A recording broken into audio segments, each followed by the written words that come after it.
அப்போது ஜெயம் ரவி, ஒரு நேகல் ரவி, ஒரு பெசனக் ரவி, ராதா ரவி இந்த மாதிரி இருக்குல்ல, அந்த மாதிரி மாஸ் ரவின்னு வச்சா ரொம்ப நல்லா இருக்கும்னு தோணுது. நாங்கள் காத்து வாக்குல ஒரு காதல், இந்த கதை எப்படி உருவாச்சு? இப்போ லவ்னாவே பழசு தான், அதை கொஞ்சம் உண்மை சம்பவத்தை இருக்குன்னு முடிவு பண்ணேன். தேட்டரை விட்டு வரும்போது இப்படி ஒரு லவ் ஸ்டோரி ரொம்ப நாளுக்கு அப்புறம் பார்த்த ஃபீல் வரணுன்றதுக்காக தான் எழுதப்பட்டது. நான் உன்னை பிரியேன் உயிர் பிரியேன் 700 ஆண்டுகள் கைத்தோடுமா, இதுதான் நம் காதல் தொடருமா அப்படின்னு காற்றிலே நம் கதை எழுதிடுவோமா.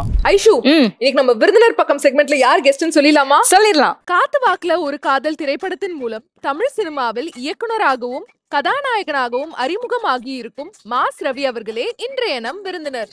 வணக்கம் சார். வணக்கம். வணக்கம். எப்படி இருக்கீங்க? சூப்பராக இருக்கு. சூப்பர். சோ உங்களோட மூவி, நீங்க டைரக்ட் பண்ணி நடிச்ச மூவி காத்து வாக்குல ஒரு காதல் ரிலீஸ் ஆகி நல்ல ரெஸ்பான்ஸ் வந்துட்டு இருக்கு. சோ ஒரு ஆக்டரா டைரக்டரா எவ்வளவு சந்தோஷமா இருக்கீங்க?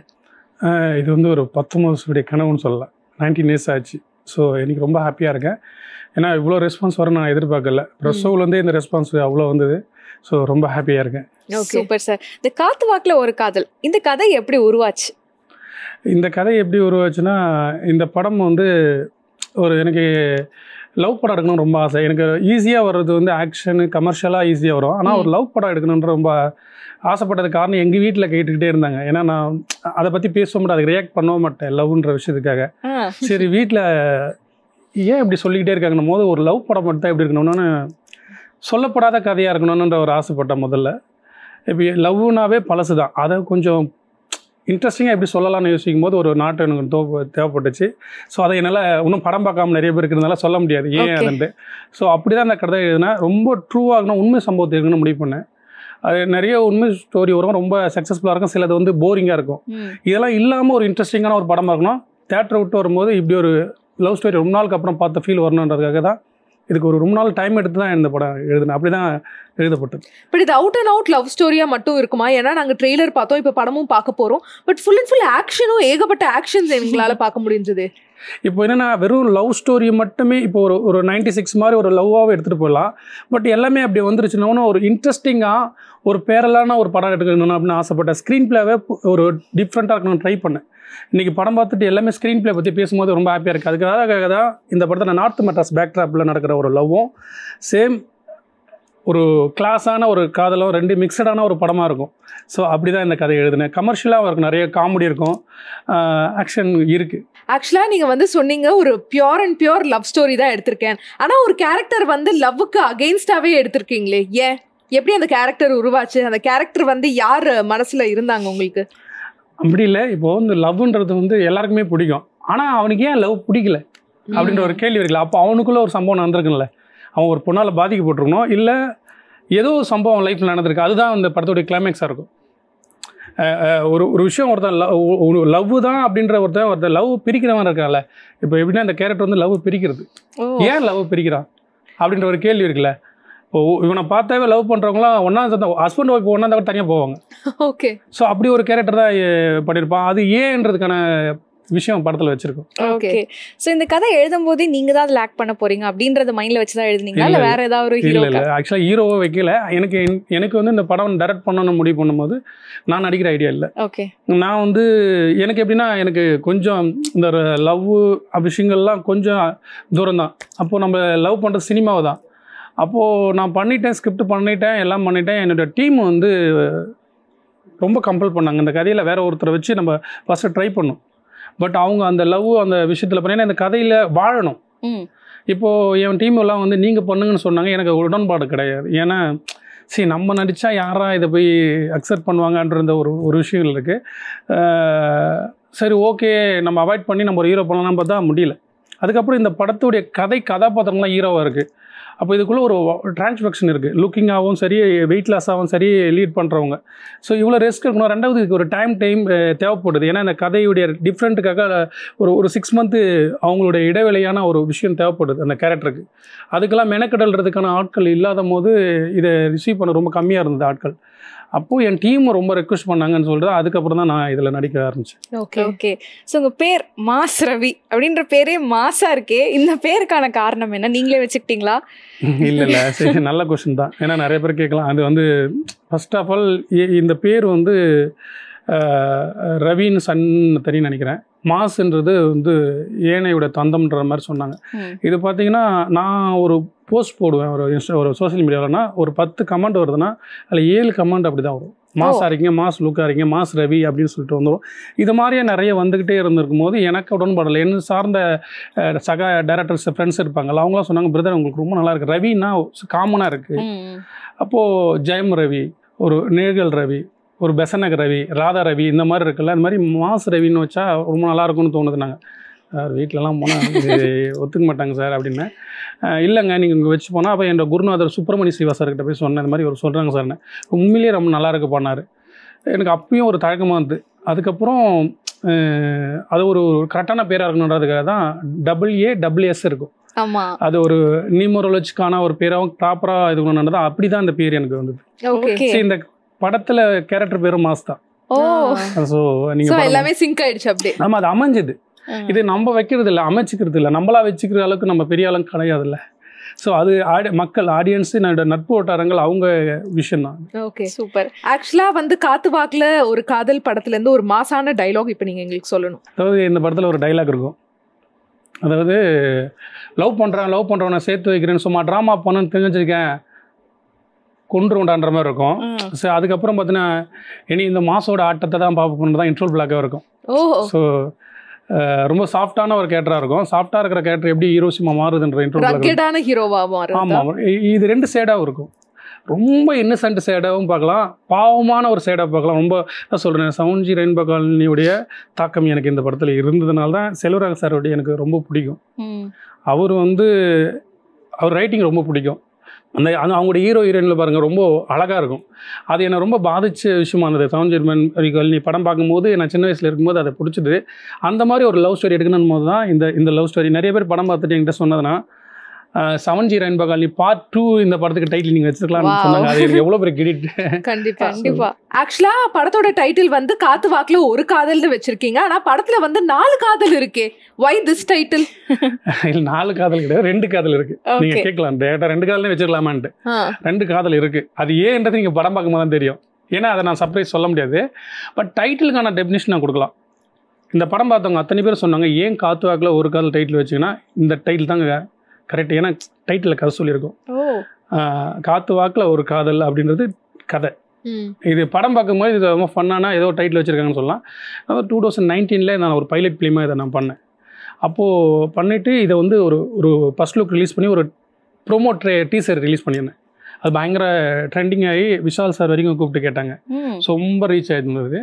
அதுக்கப்புறம் நான் இதை ஒரு ப்ரொடியூசர்கிட்ட அப்ரோச் பண்ணும்போது அவர் ஓகே இது நல்லாயிருக்கு, இது ஃபுல் ஸ்கிரிப்ட் கேட்டாங்க. அப்போது நான் வந்து இந்த ஸ்கிரிப்டை எடுத்துகிட்டு எழுதிட்டு அப்புறம் சென்னை ப்ரொடக்ஷன் யூனியன் அவங்கக்கிட்ட சார்கிட்ட தான் இந்த ஸ்கிரிப்ட் அப்ரோச் பண்ணேன். அவங்களுக்கு இந்த ஸ்கிரிப்ட் ரொம்ப பிடிச்சது, நான் பண்ண பைலட்டும் பிடிச்சது. ஸோ அதுக்கப்புறம் தான் இது படமாக வந்தது. ஆல்ரெடி நாங்கள் முன்னாடியே இந்த டைட்டில் வச்சிட்டோம். அதுக்கான எல்லா ஆதரமும் சோசியல் மீடியாவில் இருக்குது. Okay, super. முதல் படத்திலே வந்து டைரக்ஷன், ஆக்டிங் இது 2 எப்படி மேனேஜ் பண்ணீங்க ஃபர்ஸ்ட்டு? இல்லை, இது நிறைய பேர் கேட்குற கொஸ்டின் தான். பட் எனக்கு ரொம்ப ஈஸியாக இருந்தது. அதுக்கு நான் உதாரணம் சொல்லணும்னா, எனக்கு லாரன்ஸ் மாஸ்டர் ரொம்ப பிடிக்கும். லாரன்ஸ் மாஸ்டர் எங்கள் அம்மாவுக்கு ரொம்ப பிடிக்கும், எனக்கு ரொம்ப பிடிக்கும். அவர்கிட்டேருந்து வந்த தாக்கம் தான் இது. எனக்குன்னா நான் பண்ண ஷார்ட் ஃபிலிம்ஸில் எல்லாத்துலேயுமே நான் வந்து டைரக்ட் பண்ணி நானே நடிச்சிருக்கேன். ஓகே, எல்லாமே பேர் வாங்கிச்சு, எல்லாமே ரொம்ப பாராட்டுகள் வாங்கினதுனால எனக்கு அது பெருசாக கஷ்டமாக எனக்கு தெரியல. ஏன்னா நான் லவ் பண்ணி தானே பண்ணுறேன், என்ஜாய் பண்ணி பண்ணுறேன்ல. எனக்கு எப்படின்னா அடுத்தவங்கள வேலை வாங்குறது எனக்கு ரொம்ப பிடிக்கும்.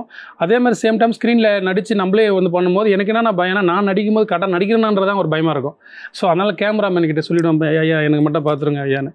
சிம்பிளாக சொன்னால் ஒரு சீனில் வந்து நடிச்சிட்ருக்கோம், கிளைமேக்ஸ் சீனு. இல்லை ஹீரோயின் லக்ஷ்மி பிரியா இருப்பாங்க. அவங்க எல்லாருமே லைட் மேனு அவங்கெல்லாம் பார்த்துட்டு, சார் செம்மையாக இருக்குது சார் சூப்பர் சார் தேங்க்யூ நன்றி அப்படின்னு சொல்லியிருக்கேன். சார் அவங்கள சொன்னேன் சார், நான் ஹீரோனை தான் லைக் பண்ணாங்க. ஸோ அந்த மாதிரி நம்மளை இன்ட்ரெஸ்டிங்காக அவங்க நடிக்க வைக்கிறல்ல, அதனால எனக்கு அது ரொம்ப பிடிக்கும். ஓகே. அண்ட் அதே மாதிரியே வந்து நீங்க பேசும் போதெல்லாம் ஒரு வார்த்தைக்குமே ஒரு சென்டென்ஸ்ல வந்து காதல் காதல் காதல்னு தான் வருது. உங்க ரியல் லைஃப் காதல் பத்தி சொல்லுங்க. ரியல் லைஃப் காதல்னா அப்பா அம்மா தான். ஓகே, அது அப்பா அம்மா தான் ரியல் லைஃப் காதல். அதுக்கப்புறம் மெயின் காதல் இல்லை, எனக்கு அதுதான் சொன்னேன். அதுக்கப்புறம் சினிமா லவ் பண்ணிட்டனால எனக்கு அந்த லவ் பக்கம் போகல. அதனால இப்படி ஒரு லவ் ஸ்டோரி எடுத்திருக்கேன்.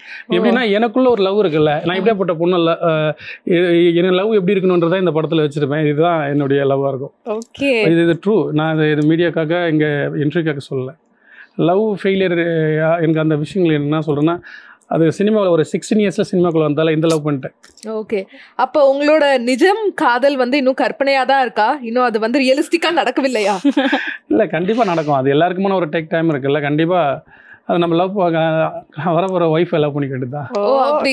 ஸோ இந்த படத்துல வந்து ஷூட்டிங் அப்போ ஒரு ஆர்டிஸ்ட்டை வந்து கடத்திட்டு வந்து வலுக்கட்டாயமா தூக்கத்திலே வந்து காஸ்டியூம் எல்லாம் போட்டு ஆக்ட் பண்ண வச்சிங்கன்னு கேள்விப்பட்டோம். அது யார் அந்த ஆக்டர்? சாய் தீனன் நான் சொல்கிறேன் நினைக்கிறேன். அவர் எவ்வளவு டெரரா நாங்க பாத்துருக்கோம், அவரையே கடத்திருக்கீங்க நீங்க. ஆக்சுவலாக கடத்தில் நீங்கள் தீனனை பற்றி உங்களுக்கு தெரியாத விஷயம் என்னன்னா, அவரை டெரராக நீங்கள் பார்க்குறீங்க அந்த லுக்கிங்காக வச்சு. ஸோ அவர் பயங்கரமான ஒரு குழந்தைங்க. அவர் ஓகே, நிஜமாக சொல்கிறேன். அவர் கூட பார்க்கணும். எனக்கு வந்து அவங்க வந்து நீங்கள் ஆக்டர், எனக்கு அண்ணன் அவர். அதனால் வந்து எனக்கு வந்து அவர் ரொம்ப பக்கத்துலேருந்தே ரொம்ப வருஷமாக போய் ஒரு 15 இயர்ஸ்க்கு மேலே அவர் கூட ட்ராவல் பண்ணுறேன். அவங்க வந்து இந்த படத்தில் ஃபஸ்ட்டு நான் ஸ்டோரி சொல்லும் போதே வந்து டேய் என்ன பேரா காமெடினா வச்சு பண்ண போகிறேன் அப்படின்னு தான் கேட்டார். இல்லை நான் இந்த கத்தி பேசுறது இந்த மாதிரிலாம் இல்லை, அதெல்லாம் வேணாண்ணா, நம்ம ஒரு ஜாலியான ஒரு படம் பண்ணுவோண்ணா அப்படின்னேன்.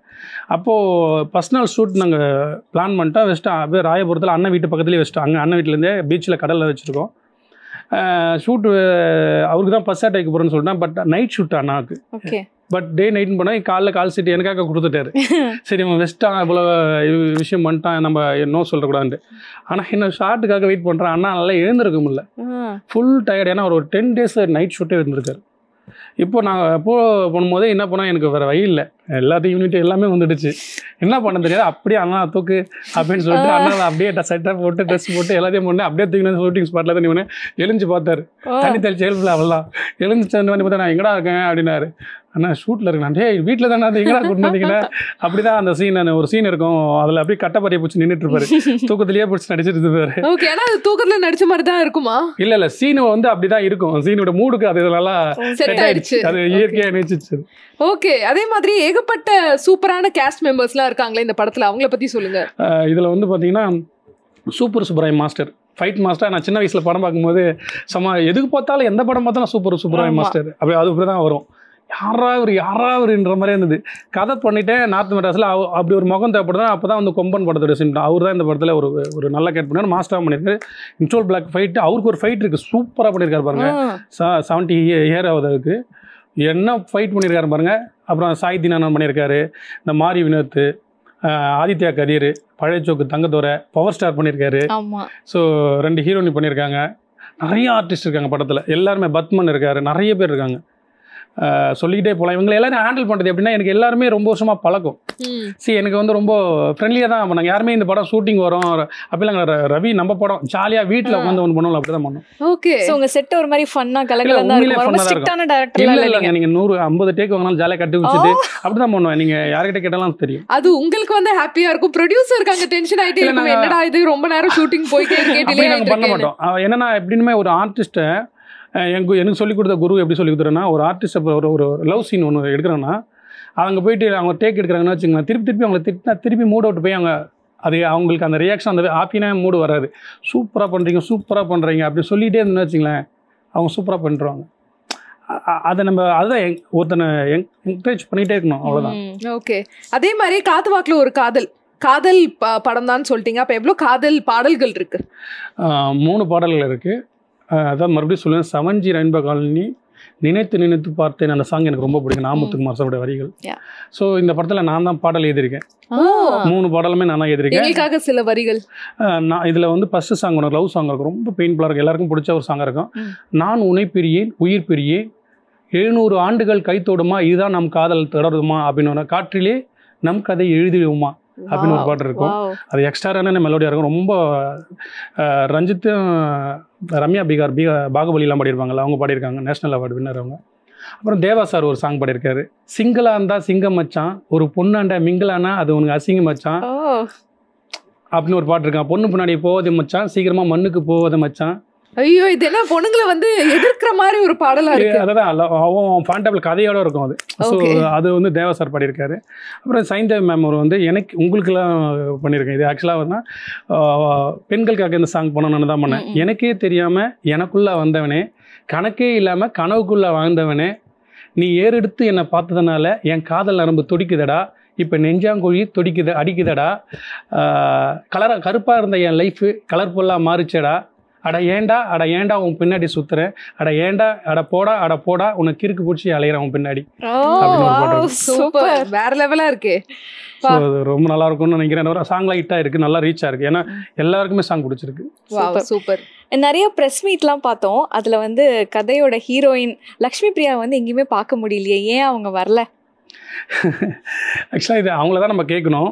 சரி, இன்னும் 2 ஹீரோயின் இருக்காங்க, இன்னொரு ஹீரோயின் வந்துட்டாங்க, மஞ்சுளா அவங்க வந்திருக்காங்க. அல்லது இவங்க ஏன் வரலன்றது அவங்ககிட்ட தான் கேட்கணும். அவங்களுக்கு எனக்கு வந்து எந்த ஒரு பர்சனலாக எதுவும் கிடையாது. நல்லா கோஆப்ரேட் பண்ணி நடிச்சு கொடுத்தவங்க தான். ரொம்ப ஒரு சீன்லாம் வந்து நல்ல தீவில் போய் எடுத்துருப்போம். அந்த சீன்லாம் வந்து இப்போ எடுக்கவும் முடியாது. ஏன்னா அது தடப்பட்ட பகுதி, ஒரு 3 கிலோமீட்டர் கிட்ட நடந்து போனோம் தீவில், தண்ணியில். அதெல்லாம் வந்து போட்டு கூட கிடையாது. அப்படி ரிஸ்க் எடுத்து நடிச்சு கொடுத்தவங்க தான் அவங்க.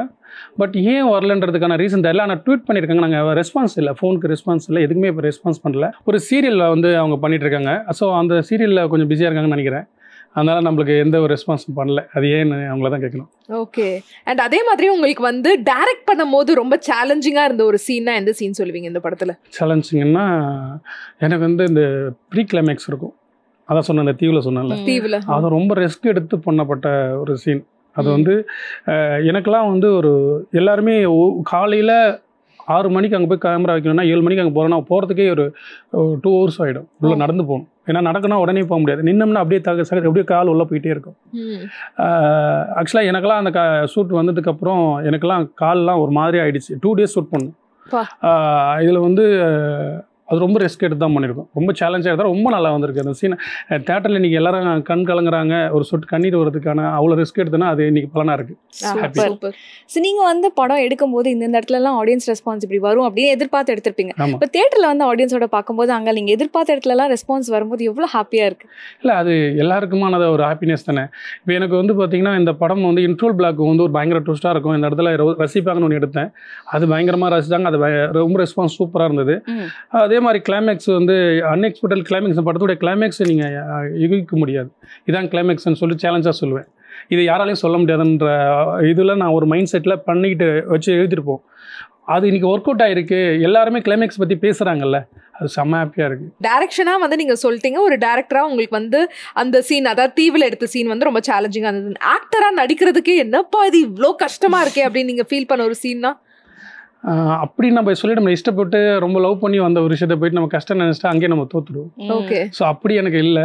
பட் எனக்கு என்னென்னா ஒரு ஆக்டராக எனக்கு வந்து இதில் வந்து சேலஞ்சாக இருந்ததுக்கான காரணம்னா இதில் வந்து ஒரு இன்னசென்ட்டான ஒரு ஒரு விஷயம் நான் பண்ணியிருப்பேன் இந்த இதில். அது ரொம்ப சேலஞ்சானது.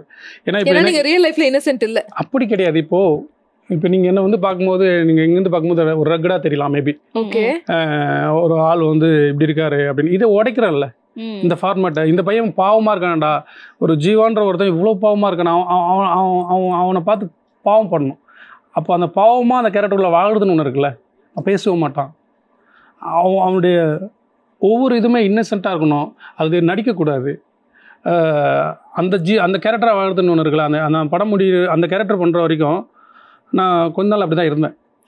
ஸோ அது ரொம்ப எனக்கு சேலஞ்சாக இருந்தது. இன்னைக்கு இந்த படம் வந்து இவ்வளோ சக்ஸஸ்ஃபுல்லாக வந்திருக்குன்னா நிச்சயமாக உங்களோட டெக்னிக்கல் டீமுமே அதுக்கு ரொம்ப பெரிய ஒரு இம்பார்ட்டண்ட்டான ஒரு பேக் போனாக இருந்திருப்பாங்க.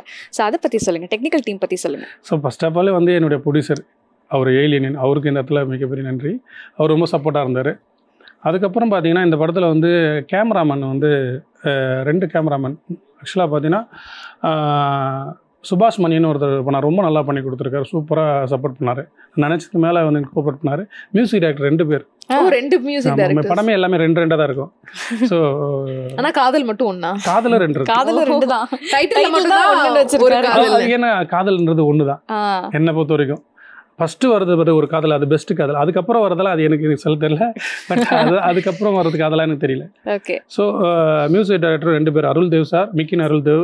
அவர் நிறைய படம் பண்ணியிருக்காரு, பூவரசம் பிபி நிறைய படம் பண்ணியிருக்காரு. ஸோ ஜிகேவின்னு ஒருத்தர், அவர் வந்து கமர்ஷியலாக பண்ணியிருக்காரு, லவ்க்கு அவங்க பண்ணியிருக்காங்க. அதுக்கப்புறம் நம்ம fight master Subbaraj master. So எல்லாருமே ரொம்ப அழகாக கோஆப்ரேட் பண்ணியிருக்காங்க. ஸோ காத்து வாக்கில் ஒரு காதல் இந்த படத்தோட டைரக்டர் நீங்கள் தான். அசிஸ்டன்ட் டைரக்டர்ஸ்லாம் வந்து நிறையா வந்து பயங்கரமாக சின்சியராக வேலை பண்ணுவாங்க, அதே டைம் சொதப்பவும் செய்வாங்க. அந்த மாதிரி பயங்கரமாக சொதப்பின தருணங்கள்லாம் இருந்திருக்கா உங்களோட அசிஸ்டன்ட் டைரக்டர்ஸ்? என்ன மாதிரி விஷயங்களை சொதப்பினாங்க? இப்போ எப்படின்னா நம்ம இந்த படத்தில் ஆனஸ்டாக உண்மை சொல்லணும்னா, இப்போ நம்ம வந்து ஒரு ஃபஸ்ட்டு படம் பண்ணுறோம், நம்மளுக்கிட்ட ஒர்க் பண்ணுறது ரொம்ப பேர் விரும்ப மாட்டாங்க. சக்ஸஸ்ஃபுல்லாக ஆகிட்டோம்னா நிறைய பேர் விரும்புவாங்க. இப்போ நம்ம வந்து கிடைச்சவங்கெல்லாம் நம்ம அசிஸ்டன்ட் டைரக்டர் என் ஃப்ரெண்டுங்க தெரிஞ்சவங்க தான், சினிமா பெருசாக அனுபவம் இல்லாதவங்க தான் இதில் அசிஸ்டன்ட் டைரக்டராக ஒர்க் பண்ணியிருக்காங்க. ஏன் அப்படின்னா இந்த படம் வந்து நம்ம ஒர்க் பண்ணுறோன்னா நம்ம கூட ட்ராவல் பண்ணுறது ரொம்ப முக்கியமானவங்க. ஸோ அவங்கள விட நான் எல்லா வேலையும் பார்த்துருவேன். நான் எப்பயுமே எல்லா வேலையும் செய்யணும்னு ஆசைப்படேன். Love cinema. அதில் அவங்கள கோஆப்ரேட் பண்ணதை விட அவங்களுக்கு நான் அவங்களுக்கு கஷ்டம், அவங்க தான் எனக்கு கஷ்டம் கொடுத்துருக்காங்க, நான் அவங்களுக்கு கஷ்டம் கொடுக்கல. ஸோ அதனால் எனக்கு வந்து ஒரு டீமாக நான் எதுவுமே பார்க்க மாட்டேன். சின்ன ஒரு விஷயம் இருந்தால் கூட ஓடி போய் எடுத்துருவேன். நானே போய் பிரேமில் இருக்குன்னா அது எனக்கு இவங்க செய்வாங்க அவங்க செய்வாங்கலாம் நான் எடுக்க முடியல. இந்த ஸ்கிரிப்டோட டிஸ்கஷன்லேருந்து சரி, இது என் மைண்டுக்குள்ளே தான் நிறைய இருக்கும். ஸ்கிரிப்ட் பேப்பர்ன்றது ஒரு ஃபார்மாலிட்டிஸ்க்கு தான் இருக்கும். அது என்ன பண்ணுற ப்ரொடியூசருக்காக அவங்க அப்ரோச் பண்ண, நான் அங்கே ஒன்று பண்ணுவேன் மேஜிக்கலாக, அதுதான் எனக்கு செட் ஆகும். சூப்பர். இப்போ ஒரு படம்னா டேரக்டருக்கு வந்து தனியாக ஒரு சம்பளம் கொடுப்பாங்க, ஆக்டருக்கு வந்து தனியாக ஒரு சம்பளம் கொடுப்பாங்க. ஸோ இந்த படத்தில் எப்படி டேரக்டர் ஆக்டர் அப்படின்றதுனால 2 சம்பளமா இல்லை ஒரே சம்பளம் தானா? இங்கே எல்லாருக்கும் தெரிஞ்சது ஃபஸ்ட்டு படம் சினிமாவில் வந்து நம்ம அந்த சம்பளத்துக்காக வேலை பார்க்க முடியாது. சரி, அதை நம்ம வந்து லவ் பண்ணுறோன்ற போது அதுக்கான ஒரு விஷயம் அங்கே டிமாண்ட் பண்ணுற இடத்துல நம்ம இல்லை. ஸோ எது கொடுத்தாலும் நம்ம வாங்க வேண்டியதுதான்.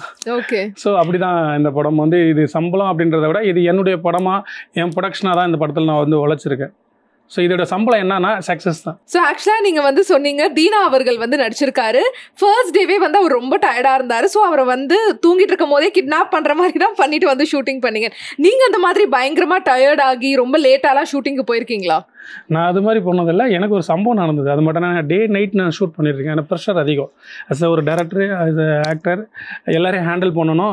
இந்த படத்தோடைய ப்ரீ கிளைமேக்ஸ் வந்து, அதாவது அந்த வில்லனுடைய போர்ஷனோட ஒன்று இருக்கும். தீனான வந்து பார்த்தீங்கன்னா 2 ஷேடாக பண்ணியிருப்பார். அண்ட் காமெடினா பண்ணியிருப்பார். 2 ஷேடாக இருக்கும். நான் கப்பலில் எடுத்துருந்தோம். கப்பலில் போயிட்டு ஷூட் போயிட்டு நான் 7 days தூங்காமல் வேலை பார்த்துட்ருக்கேன். அப்போ அந்த ஷூட் முடிச்சுட்டு கட் பண்ண, ஏன்னா போட்டு ஆட்டிக்கிட்டே இருக்கும். கட்டுன்னு சொன்னேன், அவ்வளோதான் தெரியும். நாங்கள் அங்கே மார்க் வச்சு விழுந்துட்டேன், அவ்வளோதான் தெரியும் எனக்கு. அங்கேருந்து வந்து கட் பண்ண என்ன ஹாஸ்பிட்டலில் வச்சுருந்தாங்க. 2 நாள் நான் இருந்திருக்கல, எனக்கு அது மட்டும் தான் தெரியும். ஸோ அவ்வளோ ரிஸ்க் எடுத்து இந்த படத்தில் நம்ம பண்ணியிருக்கோம். அதுதான் வந்து எனக்கு நடந்தது. ஓகே. என்ன கடத்துனாங்க இல்லையா, எனக்கே தெரியாது. அவருக்கு என்ன நடந்தது அதே மாதிரி தான் பார்க்குவேன். எங்கடா இருக்குன்னு பார்த்தா ஹாஸ்பிட்டல் இருக்கு. அவராவது ஷூட்டிங் ஸ்பாட்ல இருந்தாரு, நீங்க ஹாஸ்பிட்டலுக்கே போயிட்டீங்க. ஓகே. மொத்தம் எவ்வளோ நாள் இந்த படம் வந்து ஷூட் பண்ணீங்க நீங்க? இது வந்து பார்த்தீங்கன்னா ஒரு 45 days ஆச்சு. ஏன்னா காரணம்னா இது வந்து 2 மேக்கிங் பண்ண வேண்டியது இருந்தது. இந்த படம் பார்க்கும்போது உங்களுக்கு தெரியும், சிங்கிள் மேக்கிங் கிடையாது. சில விஷயங்கள் 2 மேக்கிங் எடுக்க வேண்டியதாக இருந்தது. ஏன்னா ஸ்கிரிப்டோட இதனால. அதனால் 45 days இருந்ததான். பட் 40 daysல படத்தை முடிச்சிட்டோம். ஸோ பேச்சுலருக்கு 10 நாள் அப்படிலாம் பண்ணல. ஓகே. 40 daysல முடிச்சிட்டோம். அதே மாதிரி இந்த படத்துக்கு உங்களுக்கு கிடைச்ச பெஸ்ட் காம்ப்ளிமெண்ட்னா யார் கொடுத்தது? பெஸ்ட்டு காம்ப்ளிமெண்ட்னா ஃபஸ்ட்டு நம்ம படம் பார்த்துட்டு அடங்கமறு டைரக்டர் வந்து என்னோட நண்பர். ஜெயம் ரவி சார் வச்சு பண்ணியிருப்பாங்க. அவர் எனக்கு வந்து ரொம்ப ஆனஸ்டான ஒரு மனிதர். சும்மா ஃப்ரெண்டுக்காக படம் நல்லா இருக்கலாம் சொல்ல மாட்டார். எனக்கு பயம் என்னன்னா, அவருக்கு படத்தை ஃபஸ்ட்டு காமிச்சிடணும் அப்படின்னு சொல்லிட்டு போட்டேன். படம் முடித்த உடனே அவர்கிட்ட தான் காமிச்சேன். ஸோ அவர் வந்து படத்தை ரிசீவ் பண்ண விதமும், அவர் வந்து கிளைமேக்ஸ் வந்து அவருக்கு பயங்கரமாக பிடிச்சிது. அது ரைட்டராக எனக்கு பெஸ்ட்டு ஸ்க்ரீன் கிளைமேக்ஸ்ன்னு சொன்னால் தான் எனக்கு ரொம்ப பெரிய காம்ப்ளிமெண்ட். அந்த அவர் தான் ஃபஸ்ட்டு கொடுத்தாரு அந்த காம்ப்ளிமெண்ட். ஏன்னா ஃபஸ்ட்டு நம்ம முடிச்சுட்டு நம்ம போட்டு காமிச்சா வெளியே பர்சனாக போட்டு காமிச்சா அவருக்கு மட்டும்தான். ஸோ அதுக்கப்புறம் என் டைரக்டர் சுப்ரமணிய சிவா மற்றவங்க நிறைய பேர், அதுக்கப்புறம் யோகி பாபா அண்ணன் வரைக்கும் காம்ப்ளிமெண்ட் கொடுத்துருக்காரு. ஓகே. சரி, நீங்கள் காதல் அப்படின்னு சொல்லக்கூடிய உங்களோட அம்மா அப்பா அவங்க பார்த்துட்டு என்ன சொன்னாங்க படத்தை பார்த்துட்டு? அம்மா அப்பா 2 பேருமே சாமியாக இருக்காங்க. எங்கள் அம்மா ஆசைப்பட்டது தான் இந்த படம். எங்கள் அம்மா என்னை விட்டு போகும்போது சொன்ன ஒரு வார்த்தை இருக்குது, இந்த படம் ரிலீஸ் ஆகும். இந்த படம் அப்போ அம்மா படம் எடுத்துகிட்டு இருக்கும்போது அம்மா இறந்துட்டாங்க. அப்போது இது வந்து நான் எமோஷ்னலாக பேச எனக்கு பிடிக்காது, பட் என் மடியில் இறந்துட்டாங்க. அப்போ சொன்னாங்க, என்ன சின்ன பையனை கூப்பிடுவாங்க, சின்ன பையா இந்த படம் வந்து அம்மா உனக்காக சாமியாக போகிறேன், நீ எடுத்துக்கிற படம் வந்து பெரிய சக்ஸஸ் ஆகும், ஸோ நீ கவலைப்படாதன்னாங்க. ஸோ அவங்க தான் இன்றைக்கி சக்ஸஸாக இந்த படத்தை இவ்வளோ தூரம் கொண்டு வந்திருக்கேன்னு நினைக்கிறேன். அம்மா அப்பா இருக்காங்க படத்தில் வச்சுருக்கு. ஸோ ஆமாம், அவங்க இருக்காங்க. ஏன்னா அவங்க போனதுக்காக அந்த 2 சீன் இருக்குது இந்த தேட்டரில். இந்த படத்தில் ஒரு சீன் இருக்கும், அது வேணுமா நான் வந்து சொல்லலாம்னு நினைக்கிறேன். அம்மா அப்பா இருக்கிற வரைக்கும் நம்ம அம்மா அப்பாவை யாருமே நம்ம இருக்கும்போது அம்மா அப்பா கொண்டாடுறதே கிடையாது. போனதுக்கப்புறம் அவங்களுக்கு சாமி போட்டு போட்டோ போட்டு அவங்களுக்கு பிடிச்சதை படிக்கிறோம். அவங்க இருக்கும்போது அவங்க சாமியை பார்க்குறதே இல்லை. எத்தனை கோயில் நீங்கள் உள்ளே போனாலும் சரி, எந்த கோயிலில் போனால் முதல் தெய்வம் தாய் தந்தை தான். ஸோ இருக்கும்போது அம்மா அப்பாவை கொண்டாடுங்க, அவங்க தான் சாமி. இந்த படத்தில் இந்த சீன் எடுக்கும்போது ஒரு 100 பேர் யாரும் வேடிக்கை பார்த்துருப்பாங்க. ஒரு ட்ராலி ஆப்ரேட்டர் வந்து அவர் பேர் அப்புன்ற ஒரு இண்டஸ்ட்ரியில் எல்லாருக்கும் தெரியும். அவர் பாரதி ராஜா காலத்துலேருந்து ஜீவா இப்போ தேனீஸ்வர் சார் கிட்ட வரைக்கும் மாமன் வரைக்கும் ஒர்க் பண்ணார். அவர் அந்த ஷூட்டிங் ஸ்பாட்லேயே எடுத்தார். அப்படி ஒரு எமோஷனல் இருக்கும். ஏன்னா எனக்கு என்னுடைய தெய்வம் அம்மா அப்பா, அவங்களுக்காக இந்த மாதிரி நான் இழந்திருக்கேன்ல, அவங்க மற்றவங்க வந்து அம்மா அப்பா இருக்கும்போது சாமியை பாருங்கள் அவங்களை கொண்டாடுங்கன்னு சொல்லியிருப்பேன். ஸோ இந்த படம் வந்து ஃபுல் அண்ட் ஃபுல் ஒரு லவ் படம்னு சொன்னீங்க. டைட்டிலே இன்ஃபேக்ட் காதல் இருக்குது. ஸோ இது வந்து லவ் வந்து எப்படி ஒரு 80s காதலாக இருக்குமா, இல்லை வந்து 2K கிட்கான காதலாக இருக்குமா, எப்படிப்பட்ட ஒரு காதல் இருக்கும் இந்த படத்தில்? இப்போ வந்து 90s லவ்ஸ் இருக்குது, 2K கிட்ஸுக்கான லவ் இருக்குது. ரெண்டுமே மிக்சரான படம் தான். ஓகே. இப்போ நீங்கள் அதான் சொன்ன சிங்கிளாக இருந்தால் சிங்கம் மச்சான், ஒரு பொண்ணான மிங்கிலான சிங்கம் மச்சான், அது யாரும் சொல்லுவா? இன்றைக்கி இருக்க 2K கிட்ஸுக்காக தான் சாங் அது தேவா சார் பாடிட்டு அது அந்த மாதிரி தான். ரெண்டும் மிக்சடான படமாக தான் இருக்கும். எப்படின்னா இப்போ வந்து பியூர் லவ் இருக்கும், அதே சேம் ஃபன்னு கலாய்க்கிற அந்த என்டர்டைன்மெண்ட் லவ் இருக்கலாம், அதுவும் இருக்கும். இது வந்து ஒரு எமோஷனல் ஃபிலிமாக மட்டும் இருக்காது. அவர் ஃபன்னு நிறைய இருக்குது. காமெடி முதல் முறையாக தீனா நான் காமெடி பண்ண வச்சுருக்கோம். தங்கதுரை காமெடி பண்ண, நிறைய பேர் காமெடி பண்ணிருக்காங்க. காமெடி நிறைய இருக்கும் படத்தில். ஓகே. ஸோ அந்த மாதிரி நிறைய காமெடி பண்ணும்போது நீங்கள் வந்து டேரக்டர்ன்றதை மறந்து நீங்களே செட்டில் சிரிச்சு அந்த மாதிரி ஃபன்னான மூமெண்ட்ஸ் எல்லாம் ஏதாவது நிறைய இருக்குது. அதுலேருந்து கொஞ்சம் எங்களுக்காக தீனா நான் வந்து இந்த படத்தில் விஜய் சாருடைய ஃபேன். ஷாஜகான் ஓகே உண்மையான காதலாக இருந்தால் உசுரிய கொடுப்பான் நண்பர். இதில் ஒரு சீன் ஒன்று இருக்கும், அந்த டெலிட்டட் சீன், அதனால இதை சொல்லலாம். அந்த படத்தில் வரல, பட் டெலிட்டட் சீனில் விடுவோம். அப்படியே கப்பலில் எழுந்துட்டு அப்படியே நம்ம டைட்டானிக் காதல் மாதிரி இப்படி நின்றுட்டு அப்படி இருப்பார். போயிட்டு உண்மையான காதலாக இருந்தா உசுரியே கொடுப்பான் அந்த Ratna. Yes I me love, yes I me love அப்படின்னு சொல்லிட்டு உண்மையான காதல் தான் உசுரியே கொடுப்பேன் அப்படின்னு கத்துவாப்புல. ஒருத்தவங்க வந்து ஒருத்தவங்க ஒரு அக்கா இருப்பாங்க, அவங்க வந்து பயங்கர பண்ணா இருப்பாங்க. அவங்க கொடை போச்சுன்னா இந்த ரேக்கா டீச்சர் இருக்காங்கல்ல, இந்த சத்யராஜ் சார் கூட அந்த கேரக்டர்ல அப்படியே கூட கொடை சொத்துன்னு இப்படி வருவாங்க. ப்ரோ எனக்காக உசுரியை குடிப்பீங்களா அப்படின்னு கேட்பாங்க. உன் மூஞ்சிக்கெல்லாம் எங்கள் வீட்டில் ஒத்துக்கவே மாட்டாங்க, அதுவும் காதலுக்கு சுத்தமாக ஒத்துக்க மாட்டாங்க அப்படின்னு. ஏய் ஒழுங்கா போன்னுவார். அப்போ வந்து உன் ஓதுட்டு தான் சொல்லுது போன்னு, ஆனால் அவன் மனசு நான் வேணும்னு தானே சொல்லுது அப்படின்னு. அதை வந்து பயங்கர ஃபன்னாக இருக்கும். அது அங்கே ஷூட்டிங் பெசநகரில் எடுத்த பீச்சில் அத்தனை பேருமே அதை சிரிச்சாங்க. ஸோ அந்த மாதிரி நிறைய சீனில் ஃபுல்லாக தீனா நான் வந்து இதில் நல்லதே நடக்கும், நயன்தாரா உனக்கு தான்டா கிடைக்கும், அம்மா சத்தியமா அப்படின்னு. என்ன நயன்தாரா ஃபேன் ஒருத்தர் இருப்பான். ஸோ இந்த மாதிரி நிறைய ஃபன்னாக இருக்கும் உள்ள ஷூட்டிங்கில். எல்லாமே காமெடியாக தான் இருக்கும். டைலாக்லேருந்து பாருங்க, இதில் வந்து அவர் பாட்டு பாட ஆரம்பிச்சாருன்னா நாய் குலைக்கும். தீனா பாடுவார், எல்லாத்தையும் பாட ஆரம்பிச்சாருன்னா அது ஒரு இருக்கும். ஸோ அப்படி ஒரு கேரக்டராக இருக்கும். ஸோ அதே மாதிரி தங்கதுரையெல்லாம் வந்துட்டு நேச்சுரலாகவே ஒரு செம ஃபன்னான ஒரு பர்சன். நீங்கள் வந்து ஏதாவது ஒரு சீனில் டைலாக் கொடுத்து அவரே வந்து ஓன் ஜோக்ஸ் எல்லாம் போட்டு ஏதாவது இருக்கா? இல்லை அவர் போடுவார், நாம போட வர்றது இல்லை. ஏன்னா பழைய ஜோக்காக இருக்கும் அது, அதனால அதனால நம்ம பண்ணோம்னா. பட் நம்ம கதைக்காக ஒரு விஷயம் இருக்குல்ல, ஒரு இப்போது சிலதை திணிக்க முடியாது. என் கதைக்குள்ளே காமெடி ட்ராக்கை நான் பண்ணல. இதில் வந்து ஒரு குடிக்காரனா நினச்சிருப்பாரு. ஸோ எப்போ பார்த்தாலும் ஊசி குடிக்கிற ஒரு குடிக்காரனாகவே நினச்சிருப்பாரு. ஸோ அதற்குள்ளே தான் நம்ம பண்ணியிருப்போம். Extra dialogue 1-2 போட்டிருக்கப்பாரு. பட் மேக்ஸிமம் அவருடைய இன்புட் நிறைய வரும். அவர் விட்டா அதுவே ஒரு அப்படி போயினே இருக்கான் லென்த்தாக, அது கட்டுனா கூட அவர் நடிச்சிட்டு இருப்பாரு. சூப்பர். ஸோ காத்து வாக்கில் ஒரு காதல் கற்று தந்த ஒரு பாடம் அப்படின்னா எதுன்னு சொல்லுவீங்க? மிகப்பெரிய பாடங்க, நிஜமாக சொல்கிறேன். ஒரு முதல் படம் ஒரு இயக்குனருக்கு சாதாரண விஷயம் கிடையாது. நம்ம நினச்ச மாதிரி படம் எடுக்கிறது ரொம்ப கடினமாக இருக்கும், ரொம்ப கஷ்டமாக இருக்கும். நம்ம ஆசைப்படும், நம்ம கதை எது பெருசாக எழுதுருவோம், ஆனால் அந்த பட்ஜெட்டுக்குள்ளே தான் நம்ம படம் எடுக்க முடியும். ஏன்னா ஒரு புதுமுகம் படம் பண்ணும்போது அது எக்ஸ்ட்ரா நம்ம போயிட்டோம்னா அதுக்கான போட்ட பணம் இன்றைக்கி சினிமாக்குள்ளே புதுமுகத்துக்கு படத்துக்கு தேட்டர் உள்ள வரத்துன்னு இருக்குல்ல, அது கொஞ்சம் கடினம் தான் ஆடியன்ஸ். இப்போ அதுக்கு மீறி கண்டென்ட் நல்லா இருக்குன்னு தான் இப்போ இந்த படத்துக்குள்ளே உள்ளே வராங்க. இன்றைக்கி நல்லா போயிட்டுருக்காங்கன்னா அந்த பட்ஜெட்டில் பண்ணும்போது கொஞ்சம் காம்ப்ரமைஷன் ஆகவும் முடியாமல் அதுக்கு ஸ்ட்ரகிள் இருக்குல்ல, அது ரொம்ப கஷ்டமான ஒரு சூழல் தான். நிறையா கற்றுக்கிட்டேன். இந்த படம் எனக்கு மிகப்பெரிய பாடமாக இருக்கணும். இதில் பண்ண சின்ன சின்ன மிஸ்டேக்ஸை நான் அடுத்த படத்தில் பண்ணாமல் பண்ணுறதா இந்த படத்தில் நான் கற்றுக்கிட்டேன். ஸோ அடுத்த படத்துலையும் நீங்கள் தான் வந்து ஹீரோவாக நடிக்க போகிறீங்களா? அப்படி இல்லை, நான் என் படத்தில் ஹீரோக்கான கதைலாம் என்கிட்ட இருக்குது. பெரிய ஹீரோக்கான கதை தான் என்கிட்ட இருக்கும். Vijay sir, Ajith sir, Dhanush sir, Simbu sir, இந்த மாதிரி ஆளுங்களுக்கு தான் கதை வச்சுருக்கேன். ஏன்னா அந்த மாதிரி எனக்கு கமர்ஷியலாக படம் பண்ண ரொம்ப வரும்.